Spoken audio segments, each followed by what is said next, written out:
É claro que, em comparação com as personalidades supremas imortais nos mundos energéticos e com os extraterrestres humanoides materiais imortais, a presença da morte na Terra parece ser um ultraje flagrante.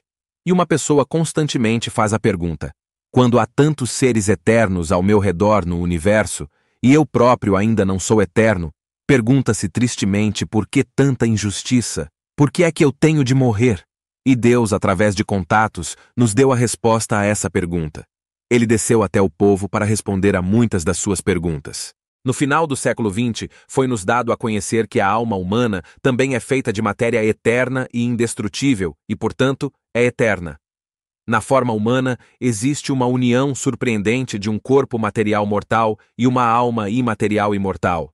A alma pertence às construções e estruturas energéticas, ou, como simplificadamente dizemos, é uma construção subtil. Ou seja, o eterno e o mortal estão unidos num ser humano. E, portanto, a morte, deste ponto da cognição, já não é um fenômeno terrível, mas estranho, porque no momento da morte há uma separação entre o eterno e o não eterno. O corpo físico morre, deixa de funcionar, e a alma, como um pássaro, voa para fora dele e passa para um estado subtil. O ser humano está dividido em dois mundos.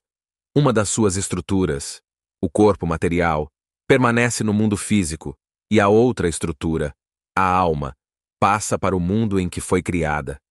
Assim, a morte não é apenas a destruição do invólucro material de uma pessoa, mas é a transição de uma pessoa de um mundo material para outro, subtil, do antigo estado, forma humana, para um novo, forma dos corpos energéticos subtis.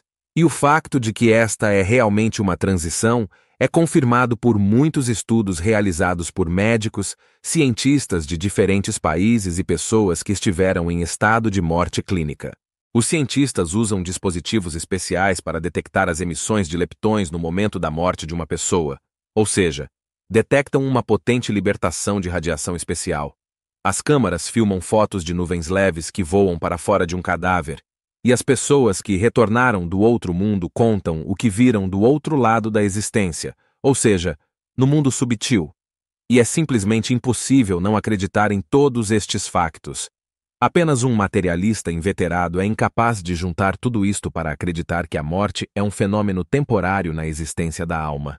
Tudo isso, em conjunto, cria uma imagem unificada da morte de uma pessoa e confirma que a alma eterna deixa o seu abrigo temporário, que é o corpo material, e voa para algum lugar.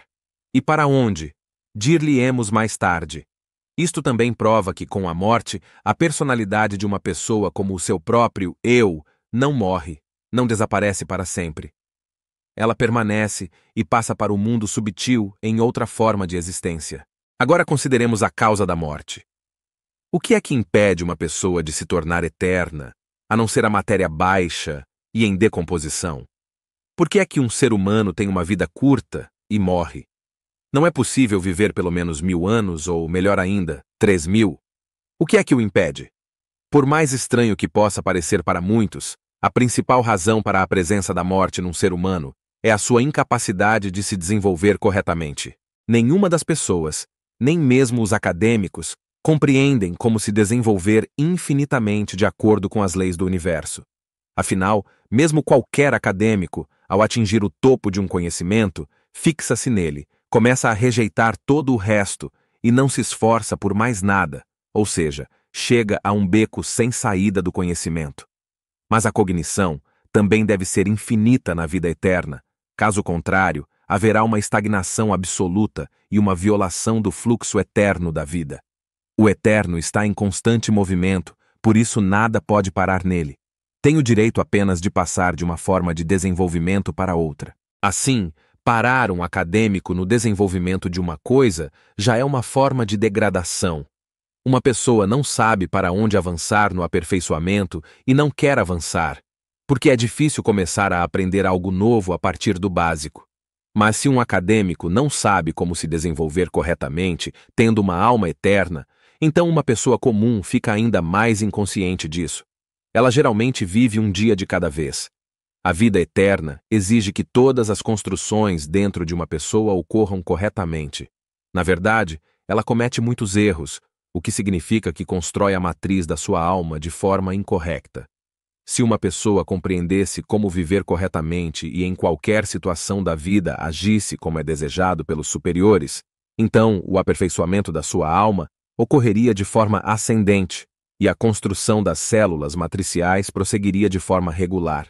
É claro que se o nosso corpo físico é construído numa base regular, ou seja, é construído de acordo com as leis naturais, o que lhe permite funcionar corretamente, então também a matriz da alma só funcionará corretamente quando tudo nela for construído de acordo com as normas.